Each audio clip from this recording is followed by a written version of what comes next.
Uh, yep, got it. Right, so I can begin now, yeah? Yep.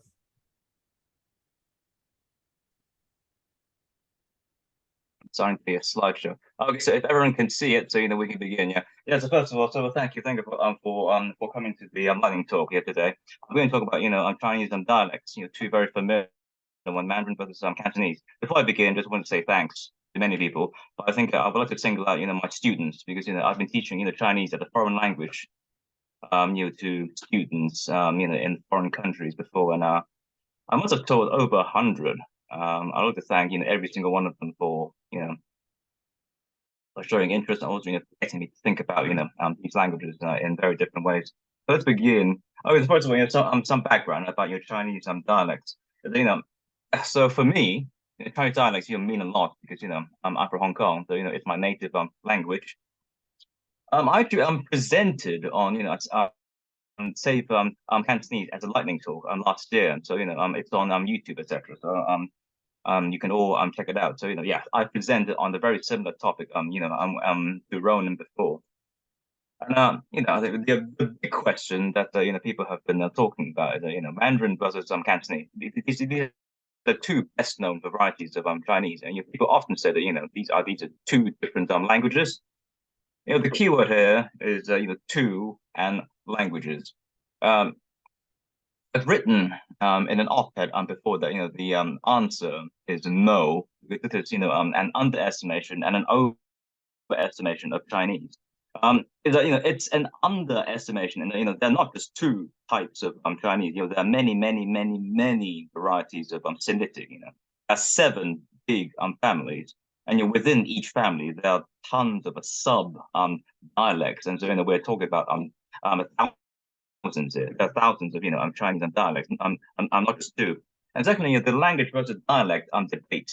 I mean, just briefly, it's the traditional view is that in societies we could divide languages versus some dialects in terms of formal and informal. Okay, so languages tend to be used in formal context, whereas dialects tend to be used in informal context. And so it's perfectly possible for H and L, so for dialects and languages to coexist in contemporary society, which is what we have in many societies in China, in that we have Mandarin as the official variety and a local dialect. More information can be found, on my Asia Times column and Medium, which I'll share in due course. Now, I wrote a slide talk about the social linguistics of Chinese, but I think I'll probably skip this because this isn't directly relevant. But if anyone wants to talk more about this during the Q&A, we can talk about it. Okay, so first of all, formal language variation. As we know, there are loads of languages in the world, and people when they compare languages, they come up with linguistic universals as well as variation.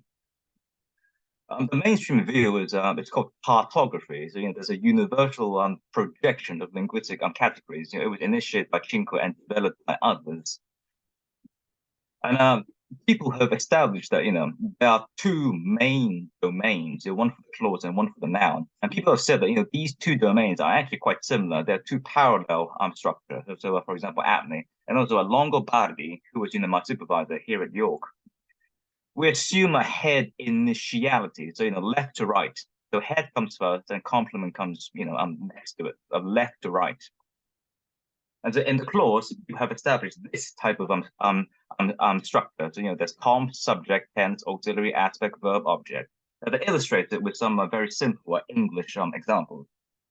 That he will want to go home. Okay, so this is the fixed order we have in English and tested in many different languages as well. So that's the complementizer denoting a subordinate clause, and he will want to go home. There is a fixed order in which English sentences are constructed. And similarly, there's a conditional clause here. If we use if as the complementizer, and that if I want to be a butterfly. Okay, I believe that this is the first line of a famous hymn that I used to sing at school. That if I want to be a butterfly, a very fixed order. The nominal domain, people have also established a fixed order. So, it's something like this: definite, possessor, possession, demonstrative, number, quantifier, and noun. So in English, we can say those two books, okay? A very fixed order. Those two books, demonstrative, number, noun.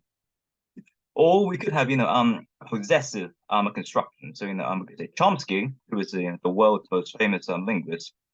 Chomsky's many publications. Oh, okay, so this apostrophe S, that's the possessive particle. Possessor comes before it. Chomsky's many publications.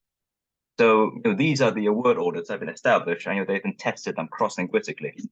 So we apply these sort of technical assumptions to Chinese. All right, so Chinese, unlike English, it's SVO, so subject, verb, object. It's also head initial. So it's pretty much the same as what we saw for English on the previous slide. It's left to right, head plus complement. So you get similar sort of schema. So all these things I've explained before, except that the Chinese, like East Asian languages, have many sort of sentence final particles. Okay, so we can put so these occur at the end of sentences.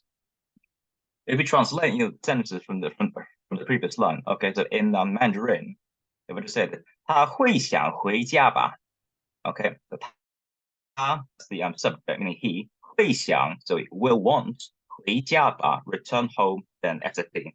Okay, so it's a similar word order, so subject, rest, verb, object, SFP. If we use the conditional example that we saw on the previous slide, 如果我要变成蝴蝶的话 okay, 如果 means if, okay, so that's the C element. 我要变成蝴蝶, so I want to become or transform into a butterfly. That's the SFP. Okay, so we get a very similar sort of a schema where it's head initial and we have a fixed word order. Right, so if we apply this to Mandarin and also other a dialect, we get some very interesting variation. Okay, so for example, in Mandarin, we can say 我先喝酒. Okay, so it means I drink wine first, or I first drink wine. Okay, 先 in the adverb, so it comes before the verb. So 我先喝酒了. Okay, in Cantonese, however, we get this sort of variation. It's the equivalent for 先 to 先 comes after the verb and object. So in Cantonese, you would say with 我飲酒先啦.我飲酒先啦. Okay, so 先 comes after the verb and object.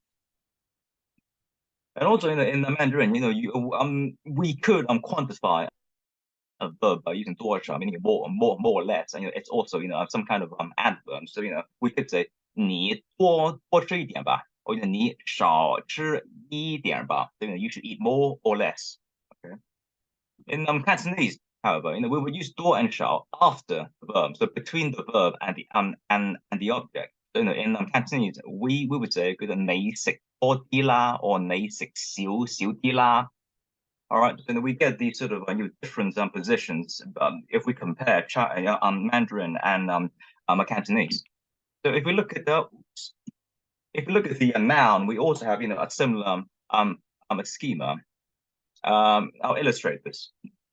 So, for example, if we translate the English examples from a previous slide, when you want to say those two books, 那两本书. I've added a little adjective there because in Chinese, the adjective also comes between the classifier and the noun. Okay, so and also we use this modifier particle. So if I want to say this entire sentence, 那两本红色的书.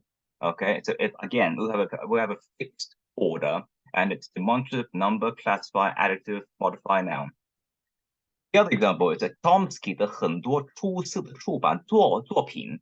So Chomsky's many publications, but I've also added an adjective there just to illustrate the adjective category. Okay, so Chomsky, possession, and then many, and then adjective, the noun. Okay, it's also similar to English, we put this fixed order. It's head initial, and it goes from left to right. The main thing you have to point out is the, which denotes possession and multiplication, and the Cantonese equivalent is air. Okay, we use air. Right, so if we use this example in Chinese, we could say, so 这所很高的房子. Okay, it means this, or if we say 那所, if it's that, so this or that for house. Okay, we have this fixed order.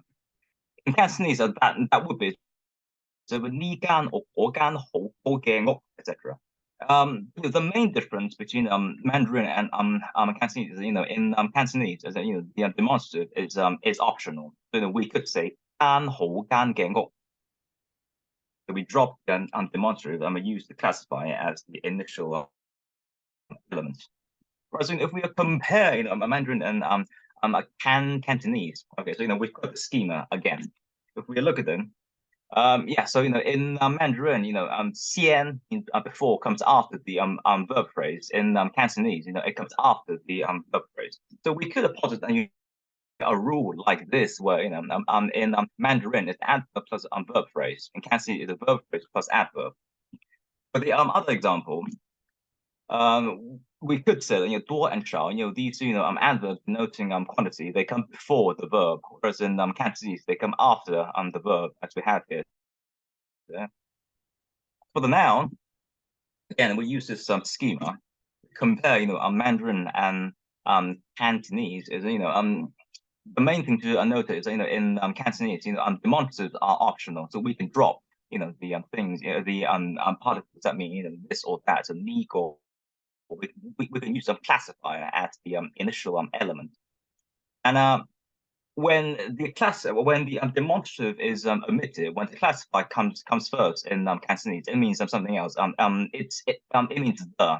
So rather than this or that, it can simply mean the when the classifier comes first. So again, we posit on this particular rule. In Cantonese, we can classify initial nouns where the CL presumably moves to D, and it denotes a definite article in English. It means the.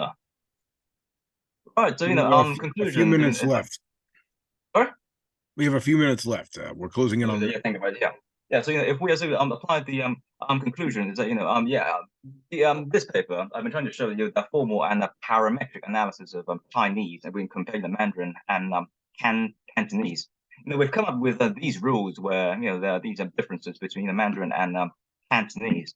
And I just hope that research into Chinese language and linguistics can be applied to Chinese teaching, because I think these rules are very convenient for students to learn about Chinese. So once you remember and you take into account these rules, you can apply them to Mandarin or Cantonese. So theoretical linguistics can be used for practical purposes, such as a language teaching. And here is a summary that we can talk about if people are interested. Thank you.